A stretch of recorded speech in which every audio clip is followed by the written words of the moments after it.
संसार के लोग कहते हम बंधन में बंधे, महाराज हमें कोई ऐसा उपाय बताओ जो हम इस बंधन से छूट जाएं और भगवान का भजन करने लगे। देखो तुम बंधन में बंधे नहीं हो, तुमने अपने आप को मान रखा है कि हम बंधन में बंधे हैं। अच्छा सच बताना, एक बार 9 लोग कहीं जा रहे थे और 9 लोगों के बीच में सामने से नदी आई। 9 ने सोचा नदी को पार कैसे करें, बोले 9 ने हाथ एक दूसरे का हाथ पकड़ लिया। बोले बहेंगे तो एक दूसरे का सहारा मिलेगा तो पार हो जाएंगे। 9 ने एक दूसरे का हाथ पकड़ लिया और जैसे ही नदी में घुसे तो महाराज 9 के 9 पार हो गए। अब नदी के उस पार खड़े हुए, बोले अब गिनती कर लो 9 पूरे हैं कि नहीं, ना एकाध बह गया हो। अब जो गिन रहा है वो अपने को नहीं गिन रहा, 1 2 3 4 5 6 7 8 अपने को छोड़ देता है। अब वो सब रोने लगे, 9 थे 8 रह गए, 1 बह गया, सब रो रहे बुरी तरह से। उधर से एक महात्मा जी आए, महात्मा जी ने कहा क्यों रो रहे, बोले हम 9 आए थे और 9 में से 8 रह गए, एक इस पानी में नदी में बह गया। महात्मा जी ने देखा ये तो 9 के 9 हैं, 8 कह रहे हो। महात्मा जी ने कहा फिर से गिनो। जैसे ही उसने फिर से गिना, अपने को छोड़ दिया, 1 2 3 4 5 6 7 8। महात्मा जी ने उसका हाथ पकड़ा और मोड़ दिया, बोले 9वां तू खुद है, तू खुद 9वां है, अपने को छोड़ रहा है। इसका अर्थ क्या है, जीव अपने को नहीं गिनता है, अपने को नहीं समझता, और जो अपने आप को पहचान जाए, जो अपने आप को समझ जाए, वही तो सच्चा इंसान है। पहले हमें अपने आप को पहचानना है, हम कौन हैं, कहां से आए हैं और हमें कहां जाना है। महाराज हम लोग कहते हैं हम बंधन में बंधे हैं। एक बार महाराज जहां गधे बांधे जाते हैं, बहुत बड़ा महाराज गधे बांधने की जगह थी, वहां वो धोबी गधा बांधा करता था। महाराज एक गधे की रस्सी टूट गई, अब उसके पास रस्सी नहीं, बड़ा परेशान, गधा भाग रहा। उसने कहा गधे को कैसे बांधूं। महात्मा उधर से निकले, महात्मा ने कहा भैया काहे को परेशान हो, बोले महाराज रस्सी नहीं है, इस गधे को कैसे बांधूं। महात्मा ने कहा पागल है क्या, तू गधे के उस गर्दन को पकड़ और झूठ मूठ का ऐसा कर दे गधे को लगे कि मैंने बांध दिया। वो व्यक्ति गया, गधे के गले में ऐसा हाथ डाला और महाराज दीवार के किनारे ऐसा हाथ सटा दिया, गधे को लगा कि मैं बंध गया। अब ध्यान से समझना, प्रातः काल हुआ, उस धोबी ने सब गधों को खोला और जिसे झूठ मूठ का बांधा था उसे मार रहा। वो गधा बंद आगे नहीं बढ़ रहा, क्यों, उस गधे ने मान रखा कि मैं बंधा हूं। अब डंडा लेके खूब मार रहा है, पर वो गधा आगे नहीं बढ़ रहा।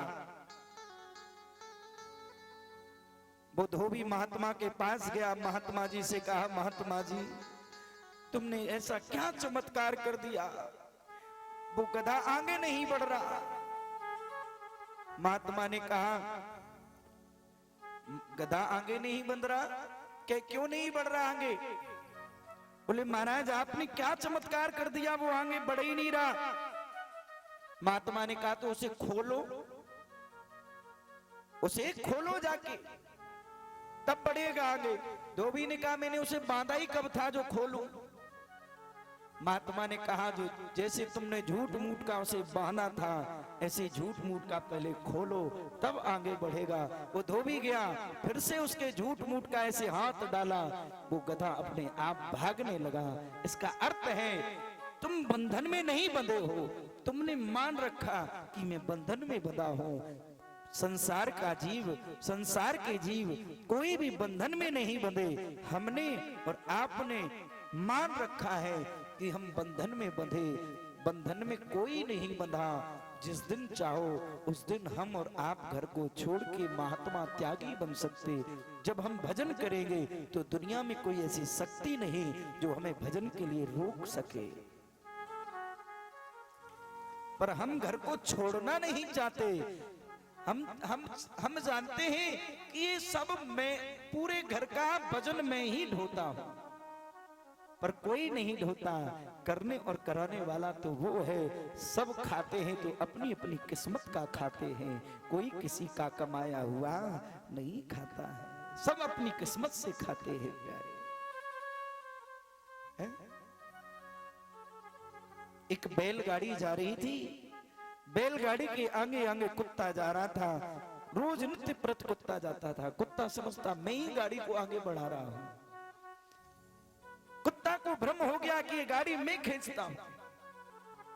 महाराज, ओहो, एक दिन वो कुत्ता, महाराज जो गाड़ी को चलाने वाला, उसने देखा ये कुत्ता के भ्रम हो गया कि मैं गाड़ी को खींचता हूं। गाड़ी उसने रोक दी। कुत्ता काफी दूर चला गया। कुत्ता को लगा नहीं नहीं, ये गाड़ी मैं नहीं, ये गाड़ी तो बैल खींच रहे हैं। महाराज, निवेदन है श्रोताओं से, भाइयों से, आप सभी से, तुम घर के मालिक हो। तुम सोचते मैं अगर नहीं रहूंगा तो घर बर्बाद हो जाएगा। नहीं, तेरे से पहले भी कोई था, वो भी यही सोच रहा था। वो भी चला गया तो क्या कोई खाता नहीं? वो भी खा रहा है।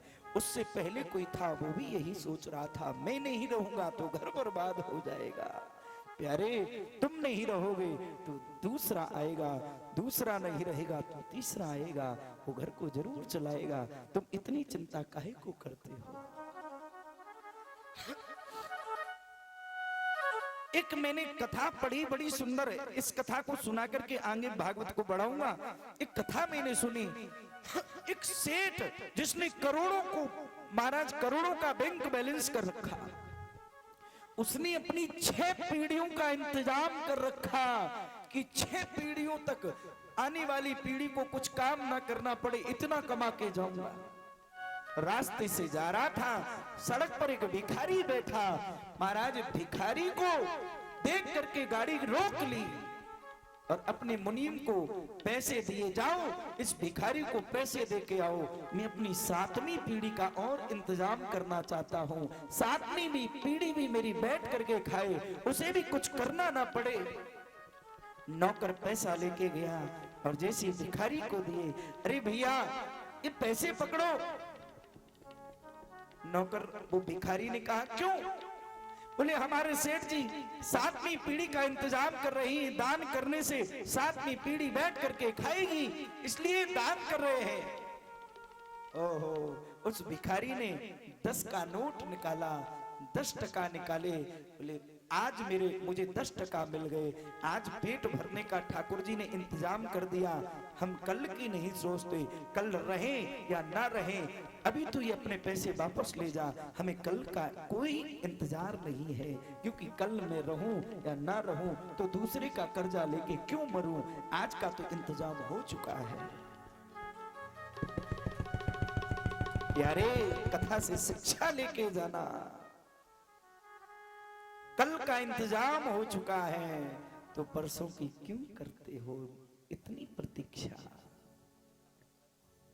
ओह, क्या बोलना पड़ेगा?